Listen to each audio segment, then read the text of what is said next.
À l'occasion de la Journée des droits des femmes, je souhaite pointer les inégalités persistantes entre les hommes et les femmes dans notre société. L'égalité au travail, particulièrement dans les postes de direction, est loin d'être atteinte.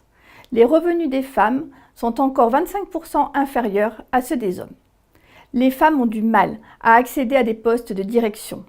Elles sont souvent sous-employées.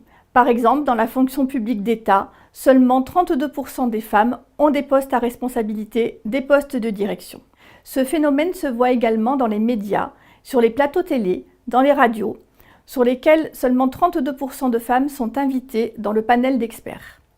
Seulement une femme est dirigeante du CAC 40. De plus, les pensions de retraite brutes moyennes sont de 1 007 € pour les femmes, alors qu'elles sont de 1 660 € pour les hommes. Progresser vers une égalité entre les femmes et les hommes nécessite des actions spécifiques dans l'ensemble des politiques publiques, en commençant par l'éducation, mais aussi la jeunesse, le sport et l'action sociale.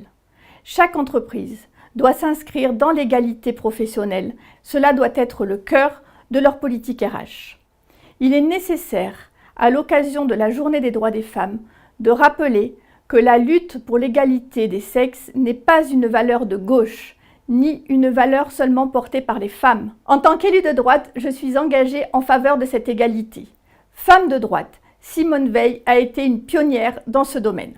La richesse de notre société, c'est d'avoir des femmes et des hommes qui s'engagent sur les principes de laïcité, d'égalité, de fraternité. Avoir des femmes et des hommes qui s'engagent pour la France.